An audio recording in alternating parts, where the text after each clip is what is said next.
The Exorcist's Descent. I never believed in the supernatural. As a rational, scientifically minded individual, I always found a logical explanation for everything. That was until I encountered the inexplicable, an experience that not only shattered my skepticism, but also left an indelible mark on my psyche. This is my account of the time I unwittingly became an exorcist. It began on a chilly October evening. I was working late at the university library, immersed in research for my thesis on early European history. The clock had just struck midnight when I heard a faint, almost imperceptible whisper. Assuming it was just the wind, I shrugged it off and continued my work. But the whispers grew louder, morphing into an unintelligible murmur. I stood up, scanning the dimly lit aisle for the source, but found nothing. As I turned back to my desk, I noticed something in the corner of my eye. A shadow darker than the surrounding darkness seemed to flicker and then disappear. I blinked, attributing it to fatigue. But then the temperature in the room dropped suddenly, and I felt a cold breath on the back of my neck. Fear gripped me, but my curiosity pushed me to investigate. I approached the corner where I had seen the shadow, but as I drew closer, the air grew colder and the whispers intensified. Suddenly, the books on the nearby shelves began to rattle, and a heavy, oppressive feeling descended upon the room. I wanted to run, but my feet were rooted to the spot. That's when I saw it. A figure shrouded in darkness with piercing red eyes that seemed to burn into my soul. I felt a wave of dread wash over me, unlike anything I had ever experienced. The figure spoke in a voice that was both a hiss and a growl. "You cannot escape me." Panicked, I stumbled back, knocking over a stack of books. The figure advanced, and the air around it seemed to warp and twist. I remembered an old book I had come across in my research, something about ancient rites and exorcisms. Acting on instinct, I began to recite phrases from the book, words that felt strange and powerful on my tongue. The figure recoiled as if struck, its form flickering. I continued, my voice growing stronger. The air vibrated with the power of the ancient words, and a blinding light filled the room. I shielded my eyes, and when I looked again, the figure was gone. The oppressive feeling lifted, and the temperature returned to normal. Shaken, I gathered my things and hurried out of the library. The night was eerily quiet and the stars seemed unusually bright. I couldn't shake the feeling that something fundamental had changed within me. Over the next few days, I tried to return to my normal routine, but I couldn't shake the memory of that night. I began to research more about exorcisms and the supernatural, driven by a need to understand what had happened. That's when I received a call that would change the course of my life. The voice on the other end was hesitant. "Is this the person who encountered the entity at the university library?" I confirmed, and the voice continued. "My name is Father Thomas. I'm part of a small group that deals with unusual occurrences. We need your help." I met Father Thomas at a small, nondescript cafe. He was an older man with kind eyes and a calm demeanor.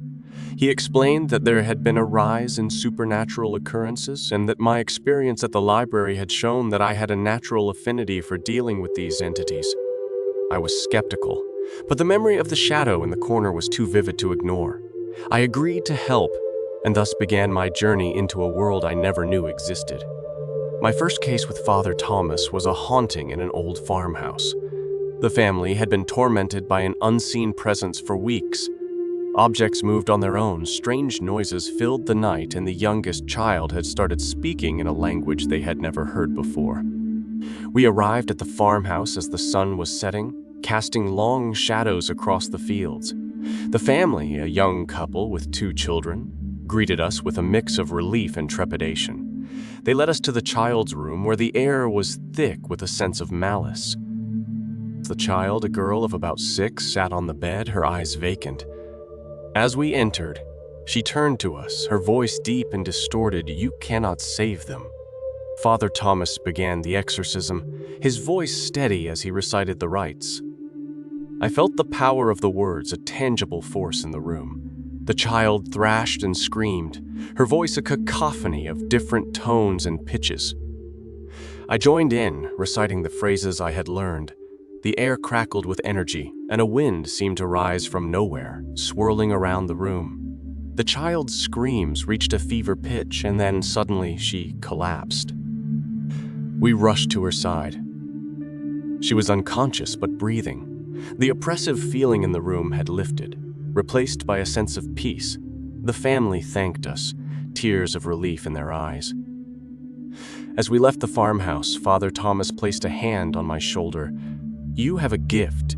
You've saved this family." But I couldn't shake the feeling of darkness that lingered in the corners of my mind. The entities we faced were becoming stronger, more malevolent. Each exorcism took a greater toll on me, leaving me drained and haunted by nightmares. I began to delve deeper into the lore and history of exorcism, seeking ways to protect myself and strengthen my abilities. I learned of ancient symbols, protective amulets, and rituals that could ward off evil spirits. But with each encounter, the shadows seemed to grow darker, the whispers louder. It was during a particularly harrowing exorcism in an abandoned hospital that I realized the true cost of my new calling. We were facing a powerful entity, one that had latched onto a young man who had been exploring the ruins. The entity was violent, throwing objects with deadly force and speaking in tongues that chilled the blood. Father Thomas and I worked together, reciting the rites with all the strength we could muster. The entity fought back, its presence so overwhelming that it felt like we were being crushed under a massive weight. In the midst of the chaos, something shifted within me. A surge of power, raw and untamed, coursed through my veins.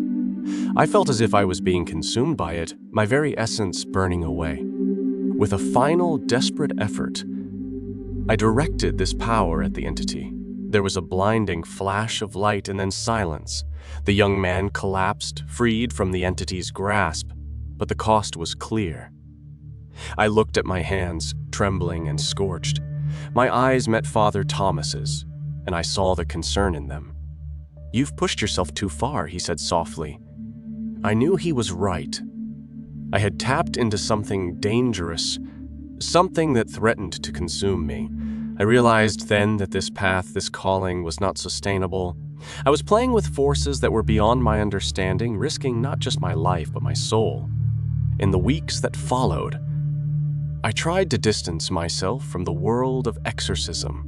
I returned to my academic pursuits, hoping to bury myself in the normalcy of research and lectures, but the shadows didn't leave me. They clung to the edges of my vision, whispering promises and threats in equal measure. One night, as I lay in bed, the room grew unnaturally cold. I felt a familiar sense of dread wash over me. The shadows in the corner of my room began to move, coalescing into a form that was both familiar and terrifying. The red eyes from the library encounter glowed in the darkness. "You cannot escape your destiny." The shadow hissed, its voice a chilling echo in my mind. I tried to speak, to banish it with the rites I had learned, but my voice faltered. The shadow grew larger, enveloping the room in darkness. I felt its cold touch like tendrils of ice wrapping around my soul. In a moment of clarity, fueled by fear and desperation, I realized that this entity had been drawn to me since the library incident. It was not just a random encounter. It was a connection, a binding of my fate to the supernatural realm. The room began to spin, and I heard voices, not just one, but many, whispering from the darkness. They spoke of ancient pacts and powers, of a destiny that was written in the stars long before I was born. I tried to shut them out, but they were inside my head, echoing in the recesses of my mind. As the voices grew louder, I felt my will slipping away. I was losing myself to the darkness, becoming a mere vessel for something far older and more powerful than I could comprehend. In my last conscious thought, I realized the true horror of my situation. I was not just an exorcist. I was becoming the very thing I had fought against. The darkness consumed me, and I fell into an abyss of nightmares and whispers. Time lost its meaning, and I drifted in a void where reality and illusion merged into one. When I awoke, it was to a world that was both familiar and utterly alien. I was in my room, but it was as if I was seeing it through a veil. The shadows were my companions, whispering secrets of the universe and horrors beyond comprehension. I tried to reach out to contact Father Thomas or anyone who could help me, but I was trapped in a liminal space, caught between the physical world and the realm of shadows. My body was a prison, and my mind a battlefield where the forces of darkness waged war against the remnants of my humanity. Days passed, or maybe it was years. Time had no meaning in the shadow realm. I watched helplessly as the entity that had claimed me used my body to carry out its will, performing rituals and summoning other entities to this plane. In a final desperate attempt to regain control, I focused all my remaining willpower. With an effort that felt like it would tear my soul apart, I pushed back against the darkness. For a moment, the shadows receded and I saw the world clearly. I was standing in the middle of a circle, drawn in ancient symbols, the air thick with the power of the rites I had unwittingly performed. Around me, the fabric of reality was tearing, opening gateways to realms unknown. With the last of my strengths, I reversed the ritual, uttering the words of banishment that I had learned during my brief tenure as an exorcist. The shadows screamed in rage and pain, their grip on me weakening. As the gateways began to close, the entity that had bound itself to me emerged from the shadows. Its form was ever-changing, a nightmare made flesh. It reached for me, its touch promising oblivion. In that moment, I knew I had only one choice. With the final act of will, I turned the banishment ritual upon myself, severing the connection between me and the entity. The room exploded in light, and the entity was dragged back into the void, screaming in defeat. But I was caught in the backlash, my soul torn from my body and cast into the shadow realm. Now, I exist as a whisper in the darkness, a cautionary tale of hubris and the dangers of delving too deep into the unknown. I watch from the shadows, unable to interact with the world I once knew, a ghost trapped between worlds. My story is a warning to those who would walk the path of the exorcist. There are forces in this world that are beyond our understanding, and the price of confronting them can be your very soul.